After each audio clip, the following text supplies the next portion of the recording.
Hello, curators and connoisseurs. My name is TV's Guy, and this is a music video called Ape Shit by the Carters, who you might know a little bit better. Just there's an outside chance that maybe you've heard of them as in their slightly more famous incarnation as Beyoncé and Jay-Z, who decided to drop an album quite recently with very little fanfare, perhaps secure in the knowledge that fanfare would be created for them. Now, I'm quite in love with the album. I think it's pretty cool, and I think you should listen to it, but the stuff that got me fascinated about this music video is the context in which it takes place. This is the Louvre, arguably the most famous art museum in the world, and Beyoncé and Jay-Z have traveled there alongside a retinue of dancers in order to perform a rendition of the song amongst these art treasures. And that got my attention immediately. It's really fascinating to see what happens when contemporary modern pop stars and music stars insert themselves into the context of what we like to think of as high art, like the glorious art of the past. However, I'm going to try and stay in my lane a little bit here. I don't want to do like a white guy hot take on what does the Beyoncé video really mean. Instead, I want to talk about some of the art pieces that are on display in the video. I want to talk about their history. I want to talk about some of the interpretations that have been made of them, the artists who painted them, and, you know, add that information to the conversation so that when you come up with your own interpretations of the music video, you have some more information to work with. And we're going to start with this painting, which is panned across relatively briefly during the music video. But this is a painting by the French painter Jacques-Louis David, who was active primarily in the latter half of the 1700s and the early 1800s. It's called The Oath of the Horatii, and we won't spend too much time talking about this specific painting, except to say that this is a mythologized, fictionalized history painting, depicting a scene from Roman history, where three sons swear to their father a glorious oath to conquer or die in the name of the Republic. Jacques-Louis David, as we shall talk about a little bit later, had a bit of a fascination with the glory of the Republic, the glory of military service. And that comes on display very clearly in this moment from the video, where Beyoncé and her dancers are dancing in front of this absolutely astoundingly enormous canvas. This is a giant painting. It is the coronation of Napoleon and his wife Josephine as Emperor and Empress of France. This too is a Jacques-Louis David painting, and this is a painting that perhaps more than any other painting in his career reveals exactly what kind of painter he was. Jacques-Louis David was a propagandist. He created propaganda for the people in power, and that's really what he spent quite a lot of his career doing, and indeed it's what got him famous. The Oath of the Horatii is a propaganda painting. It's a propaganda painting for a particular understanding of what it means to be a great nation, what it means to be a great republic. And that painting was part of what got him noticed and made him propaganda master of the French Revolution, alongside people like Robespierre and all of the other accomplices of the French Terror. For those who don't know, in 1789, France revolted against their king. They did so for multiple reasons. We'll talk about those a little bit more later. But the outcome was that the French killed their king and instituted a reign of tyranny and terror of a type of particular political paranoia that really has not been seen a lot since. Thousands upon thousands of people were executed in violent bloodlusts. The guillotine got its most famous period during this time, just beheadings so that blood ran red through the streets. People were paranoid, people were terrified, people were ecstatic. There were proclamations of sin and heresy. There were proclamations of treachery and loyalty to the Republic. It was a terrible time, and one of the people who was right there wallpapering the terror, painting over all the misery and creating propaganda, was Jacques-Louis David, who was present in this painting himself, right up here, sketching the coronation from the stands. Jacques-Louis David would insert himself into paintings every once in a while. Indeed, a lot of painters like to do that. Caravaggio, if you look him up, he liked to portray himself in paintings of the martyred saints as being one of the murder victims in many of the scenes. Anyway, that's a whole different digression. What's happening here is the coronation of Napoleon in, what was it, 1799, I think? Something like 10 years after the French Revolution. It's a painting from 1807, so it's, 8 years after the actual event has taken place.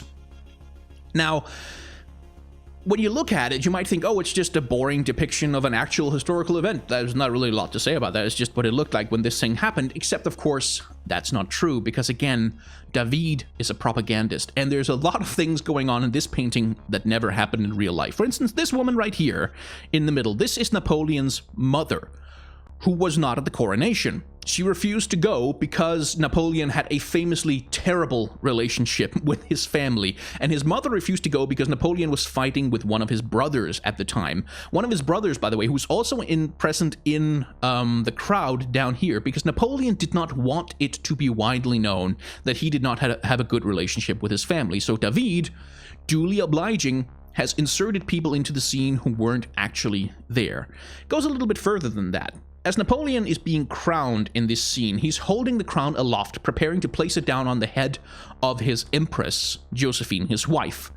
In reality, though, during the actual coronation, what Napoleon did was he took the crown and put it on his own head while holding a sword in his hands. It's an image that David himself was very fascinated by and wanted to portray, but Napoleon refused. He did not want to be portrayed that way because it seemed too militaristic, too aggressive, too full of arrogance and hubris. So instead, Napoleon wanted to be portrayed as the benevolent husband, bestowing the power of the imperial crown upon his loyal and devoted wife. That is the image that Napoleon wanted the world to see of him. And to digress a little bit, remember how the Oath of the Hierarchy is a piece of propaganda for a particular vision of the Roman Empire? Well, take a look at the, take a look at the priest in the background right here. This priest right here. Now, if you've seen a lot of busts and sculptures of Julius Caesar, that face might be a little bit familiar to you, because generally it's believed that this is David painting Julius Caesar as one of the priests that are crowning Napoleon emperor, thus bringing the authority of one of the greatest Roman emperors of all time to the coronation of Napoleon himself, which is further reflected in the fact that Napoleon is wearing a golden laurel wreath upon his head, a symbol that is perhaps most closely associated with the Roman emperors. Outside of that, there is a broader deception taking place here. Napoleon was crowned emperor in the Cathedral of Notre Dame, which you may have seen, you know, Disney's The Hunchback of Notre Dame. The thing about the Notre Dame is that it's a really big cathedral. Like, it's huge. It is in fact a lot bigger than what's being portrayed here in the image. And that is an intentional move by David. David has shrunken the church. He has shrunken the Notre Dame itself in order to make everybody who is inside it appear larger, to make the space appear more full than it is, and to make everybody in there appear taller, greater, larger than they really are. David has in fact literally made the figures in this painting larger than life, which is where we get to what kinds of interactions that this might have with Beyoncé and Jay-Z putting themselves in front of this image. This is one of the most famous propaganda paintings of larger-than-life figures of all time. Is there a commentary there? Are they commenting on themselves? Are they commenting on other things? Who knows? But I feel like there's something to discuss there for people who might be so inclined. One of the other David paintings that appears in the video is this one, which is the intervention of the... I keep forgetting the name, but it's a mythologized scene from Roman history. The dude over here on the right with the spear is Romulus, one of the founders of Rome, who is in the midst of what you can tell is a rather violent battle with some enemies. And in here we have an intervention. Some of the women of the conflict have put themselves between Romulus and the enemy, begging for the violence to stop. And this painting was also painted by David, but it was painted at a very different time in his life. This painting was painted after the end of the Terror, when David had been imprisoned for his complicity in propagandizing everything that was going on. He chose to turn away from glorifying the imperial power of Napoleon, or indeed the martial prowess of the Romans, and saying, can't we all just get along? Can't we all just have peace? I'm not a warmongerer. I don't like war. I want the war to stop. War is very bad, you all. Again, it's a piece of propaganda, but it's a piece of propaganda in favor of David himself. It is David trying to change his own image rather profoundly in order to gain forgiveness and be allowed to resume what he was doing all along. This painting, I believe, was painted before he came to be in part of Napoleon's court. So you can see kind of how he changes from, yes, war is great, war is cool, real men are forged in the fires of war, to, oh no, war is bad, I never meant war was a good thing, that's not what I was talking about at all, to, actually, hell yeah, let's crown this general emperor because he's really good at war, and war is cool, hey, the Republic, woohoo!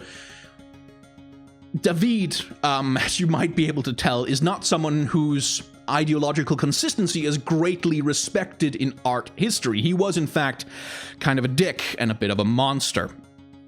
But he appears once again, and he appears, in fact, in more ways than one. The painting in the center right here is a painting of Juliet Recamier, who's a French socialite from the 1800s. She ran a literary salon, which is a place that people could congregate, they could read literature, they could discuss the events of the day, and she was kind of she was a celebrity, essentially, of her time. She was someone on whom the great and the good doted. She received marriage proposals from, princes and counts and dukes, and never accepted any of them. She was married to another man. The painting is unfinished because David learned that someone else had been commissioned to do a painting as well, and felt like he didn't want to add another one to the conversation. But this is essentially a piece of celebrity PR photography.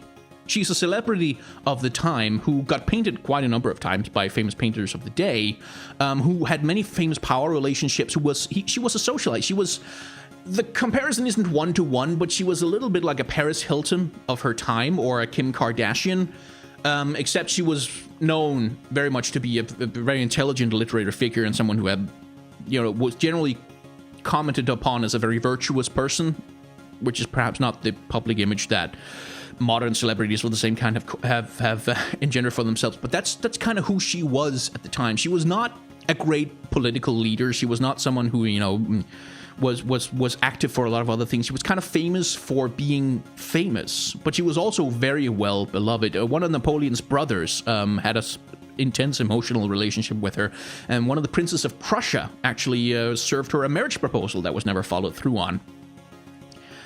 But her salon was a gathering point for people who had anti-government sentiment, shall we put it that way, royalist sentiment, even some of them. So she was made suspicious, and she was very speculated on. She was very commented on. A lot of people had opinions about her, about the people that she hanged out with, about the people that she chose to associate with, about the people who came to her house and to her parties. See where I'm going with this? And when I said that David himself appears here, I meant that literally. That's David right there.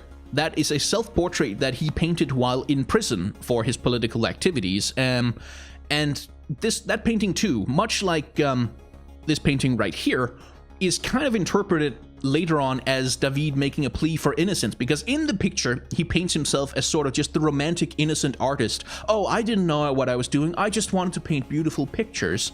And much like this worked as a ploy for him to protest his own innocence in the horrors of the regimes whose propaganda he was painting, self-portrait there on the left actually managed to get him out of prison and helped him avoid punishment for his activities during the reign of Napoleon. Just a little bit of an interesting side bit. This is not a painting that's actually in the video. In fact, it's not even a painting, it's a sketch of a painting. This is the tennis court oath. In France at the time, before the revolution, the government of the nation was sort of separated into three parts. First, there was the king, who was the divine ruler appointed on earth, whose will was final, who could do whatever the hell he wanted. Below him, there were three estates, essentially divisions of French society that had a nominal amount of political power to themselves.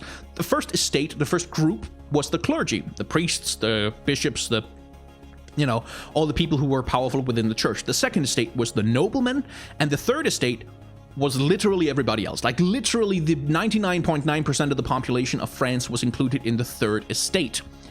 In the lead up to the French Revolution, France was in a major economic crisis. There were agricultural failures, the price of bread was soaring, which became a major theme during the revolution. And so, in an effort to find some kind of solution, the Third Estate, that is, everybody who is not a noble or a clergyman, gathered in order to try and form some kind of constitution. They wanted to form power without the king's consent, around him, without needing to deal with his whims and his wars and what he wanted. They wanted to take power back, as it were, for the people.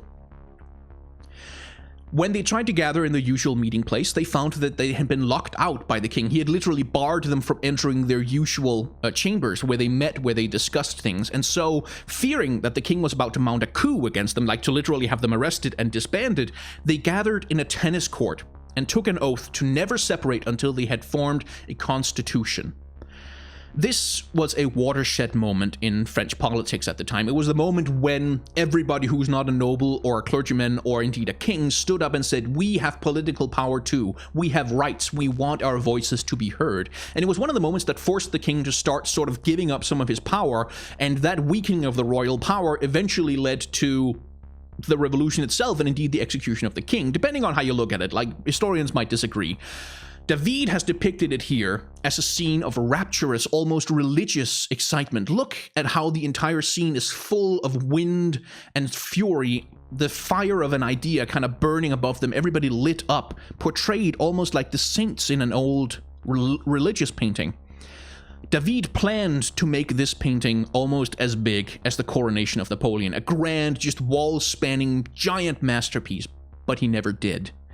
Because within just a few years of him finishing the sketch and beginning to put paint on the canvas, most of the people in this painting would be dead, killed in the political terror. This is a piece of propaganda that David never got to make because he saw which way the wind was blowing, as it were, and changed his political positions accordingly to avoid the same fate. And I bring this up specifically because I want to give you a sense of what kind of painter David was, what his paintings mean. They are not honest. They are not a depiction of truth. They're beautiful, but they are a beautiful whitewash. They're a beautiful lie about the actual events that take place behind the images that he creates. Everything he does is fake. Everything he does is PR. Everything he does is a projected image made to serve those in power. That is always the point of David's paintings, at least the politically charged ones. He did do paintings that weren't, specifically political screeds, but nonetheless, that's the thing to keep in mind when you're trying to interpret what does a David painting mean in the context of a Beyoncé and Jay-Z video. Keep those things in mind. So we move on to this particular painting. It's not in the music video very much, but Jay-Z does give a rather fantastic verse in front of it. This is the Raft of the Medusa by Jean-Louis Théodore Chéricault. I'm probably mispronouncing that. I took high school French a long time ago. It's a painting from 1816, which is some time after most of the paintings that we've seen from David.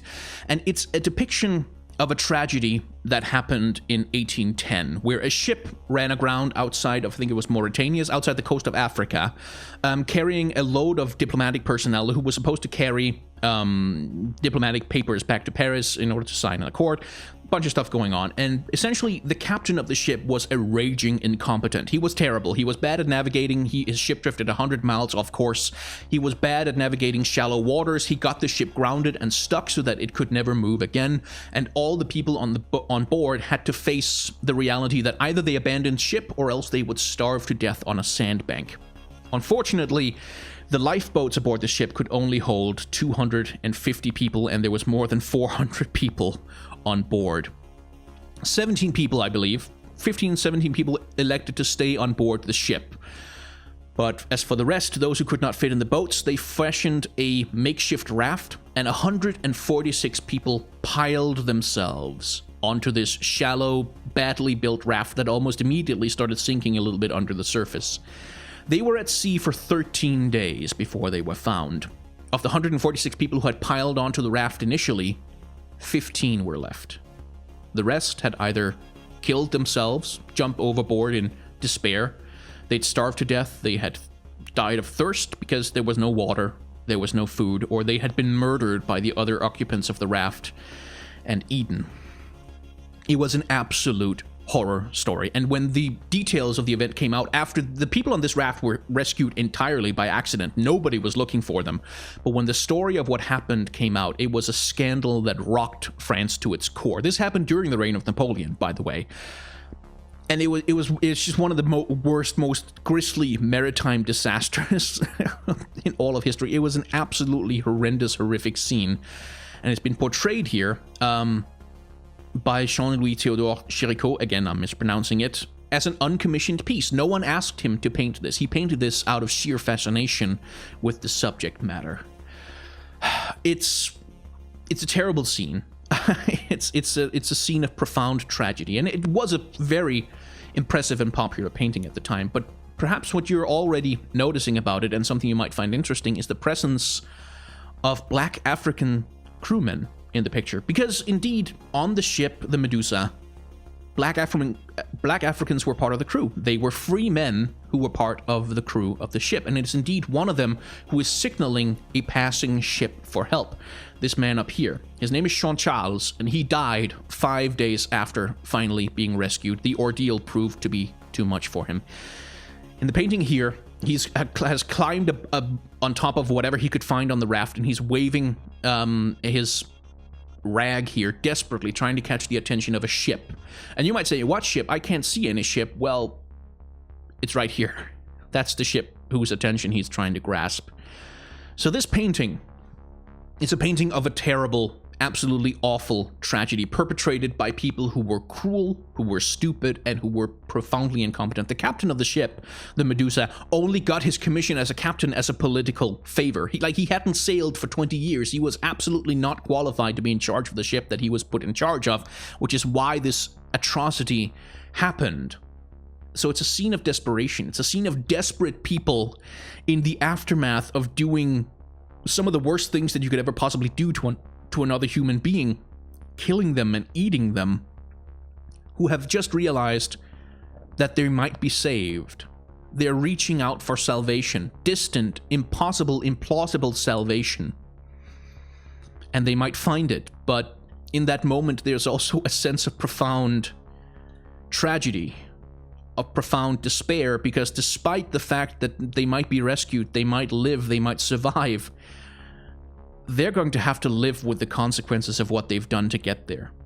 They're going to have to live with the consequences of what that survival means.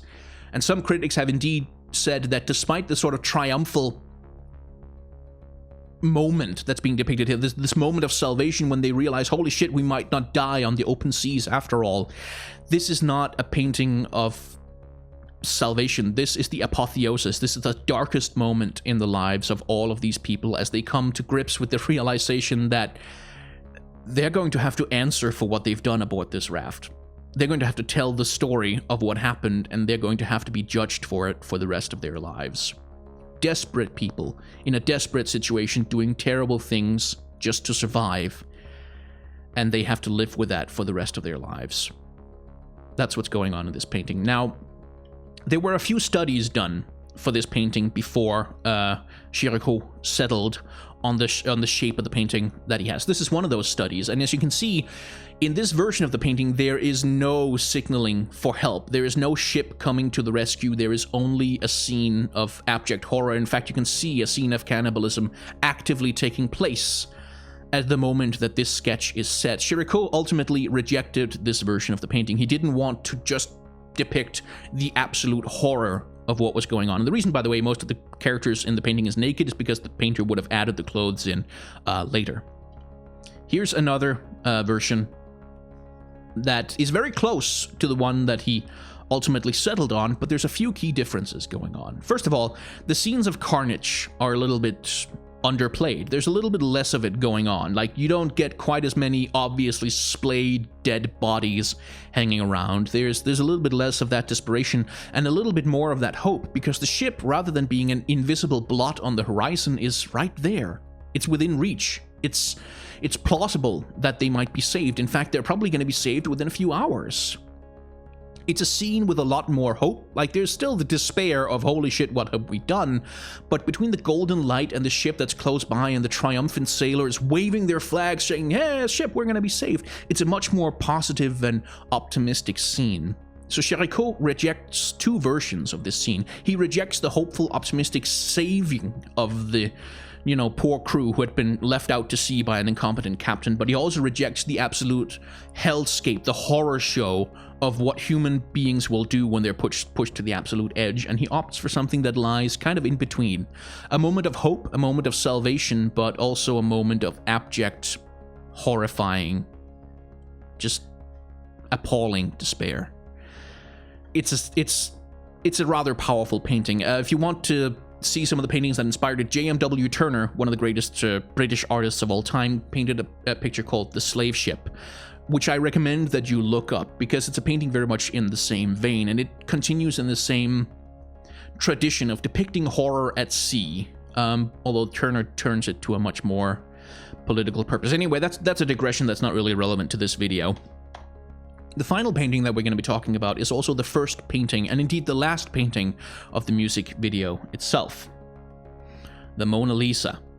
It's the image we open on, pretty much. The first time we see Beyoncé and Jay-Z, they are in the context of the Mona Lisa, and as the music video ends, I think I had a screenshot of it, yeah, as the music video ends, what they do as a final shot is they turn and look at her. You already know about the Mona Lisa. You already know that she was painted by Leonardo da Vinci. You already know that she is the most powerful, most beloved, most genius painting in all the world, right? It's the most famous painting that there has ever been, and perhaps the most famous painting that there will ever be. Here being used as the backdrop to a black man having his hair done, which I thought was quite interesting. The Mona Lisa herself was painted sometime in 1503 to 1506. It's not entirely clear when he was painting it, and it's a commission. Da Vinci was commissioned by a Florentine merchant to paint the Florentine merchant's wife on the occasion of them moving into a new house. It is kind of mundane. There's really no grand operatic purpose behind this painting. Unlike the picture of the Raft of the Medusa and that terrible tragedy at sea, unlike all of the paintings that David did depicting these grand historical scenes and grand political ambitions, the Mona Lisa is downright mundane. It's just the wife of a merchant being portrayed in a painting that's going to hang in their new house that they've got together. Da Vinci never finished this painting. Perhaps he was never paid for it, perhaps he got distracted by other more important paintings, but whatever the case, the fact is that Da Vinci did not consider this his masterpiece. He wasn't really that interested in it when all is said and done. He had it, he kept it with him until his death, upon which time it was taken, and eventually found its way to the Louvre, where it hung for many, many, many years until 1911, when the Mona Lisa was stolen. It was stolen by an Italian, a patriot, who wanted to see the painting returned to Italy as a sort of act of nationalist resistance. It was recovered, and the act of the recovery, like when this painting was stolen, it was a massive scandal. It was a huge story in the papers, and the public essentially breathlessly followed along with the investigation as everybody wondered, where did the Mona Lisa go? And when she was returned, it was a media sensation. Hundreds of thousands of people ended up journeying to the Louvre just to see her returned. A painting that had hung unremarked upon. Like, when he stole it, when the Italian art thief stole it, there was no heist. Like, there was no special equipment, there was no dodging past lasers, there was none of that. He just walked in, and he took the painting, and he hid it under his shirt and walked out. That's how easy it was to steal the Mona Lisa in 1911. But upon its return, it became a sensation. Thousands upon thousands of people came to see it, came to look at it, came to see this painting that had been stolen and then returned.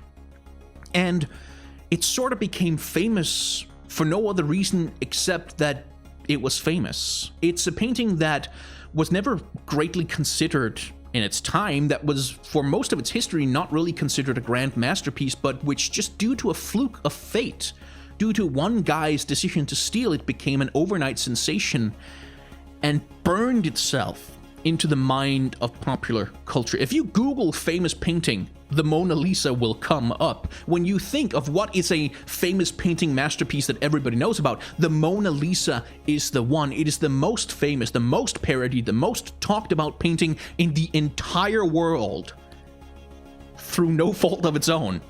Well, that's not fair. The Mona Lisa is actually quite an interesting painting for a number of reasons, but the fact of the matter is, it was a commission done by a painter who needed a bit of money, painting some random dude's wife as a little bit of a decoration piece for their house.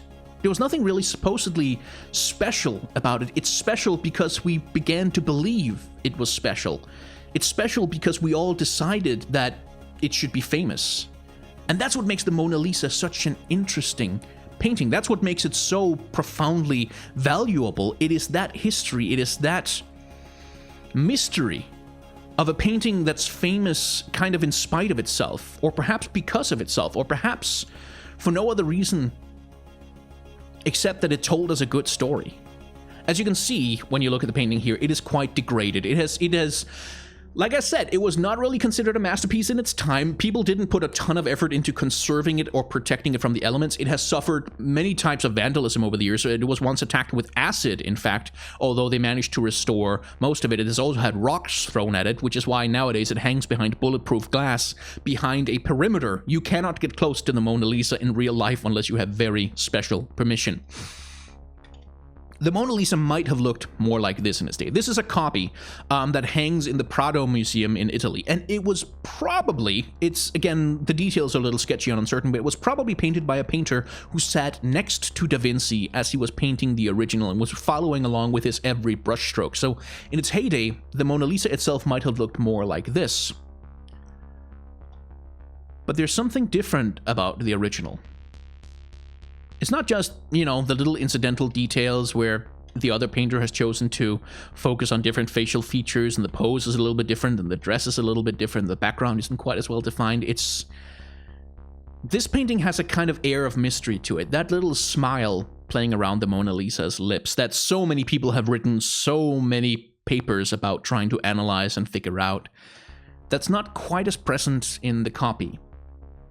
I try not to get romantic about paintings, but the Mona Lisa is, to me, one of the most fascinating paintings in the world. Again, not necessarily because of itself, but because we ascribe a lot of meaning to it. Even if that meaning might not be there, we create magic where none might exist. And the thing about the Mona Lisa is everybody has an opinion on the Mona Lisa. Everybody has reacted to it. Everybody has made versions. Everybody has made corruptions and parodies, memes and photoshops. Everybody uses it. And the Mona Lisa is used as commentary. Look at this. The selfie Mona Lisa, commenting on the shallow nature of contemporary society or whatever the case may be. And there's like 100 million versions of the selfie Mona Lisa. That's a thing people like to do. Mona Lisa with a hijab. This picture of the Afghan girl, one of the most famous pictures, the photographs in the world, compared often to the Mona Lisa herself. The Mona Lisa with a bit of a more modern haircut. The Mona Lisa as Donald Trump with giant muscle arms. Good Lord, I don't know what the hell's going on there. Mona Lisa as Obama. Mona Lisa as Jack Sparrow. Mona Lisa as a balloon animal. Mona Lisa as Bin Laden. Mona Lisa on a t-shirt. Mona Lisa as Batman or an alien with a weird face with a strange bit of photoshopping as a horror picture. Interpreted, reinterpreted, remixed, remade, commented on, compared to. The Mona Lisa is something that you can't really not know about. It's something you can't really not have an opinion on. It's too big. It's too famous. It has too prominent a place in our culture, even though, like I've said, the painting itself is kind of ordinary. It's just an ordinary painting. It's just a picture of someone's wife from the 1500s. But the meaning of the painting, its place in our culture, is impossible to get around. It's impossible to dodge. It's impossible not to know about. It's impossible not to think about when you think about great art. Completely ordinary things becoming extraordinary just by way of extreme exposure. Is there a commentary there? Once again, I don't really know. Anyway, my name's been TV's Kind. I took this as an opportunity to talk about art history and geek out about old paintings because that's something I love to do. I'm not an art historian, but I'm fascinated by this stuff. I love talking about it, and then I hope I made a video that would be somewhat interesting to you. And if you did like it, there's a like button. There's a like button right down there you can click on. You can also subscribe. That's also good. You should feel free to comment down below. Like if you have an interpretation of the music video or some comment on the paintings, or indeed if you know more about art history than I do and you have some corrections, put those down below as well. I would love to see them, and I would love to pin them and put them up there so that people can find them. If you didn't like the video, there is also a dislike button. But unfortunately, in order to click on it, you have to write a minor dissertation about the aesthetics of the dislike button within the modern, profound discourse of web design, and submit it to an academic paper and have it approved and have it published, and then you can come back and click on the dislike button. I'm sorry, I don't make the rules. Like, it's the government. They introduced these new regulations a couple of years ago, and everybody in the academic world hates them, but fortunately, that's the way we have to go. And also, you have to have a master's degree, otherwise you can't even apply to click the dislike button at all. It's not even an option. If you want to, I do have a Patreon you can support with whatever. $1 a month is, more than generous. It helps me pay the rent and have stuff like food and make videos where I talk about art pieces that happen to show up in a music video. I think that's about all I have to say, so thank you very much for watching. I am going to go eat some breakfast.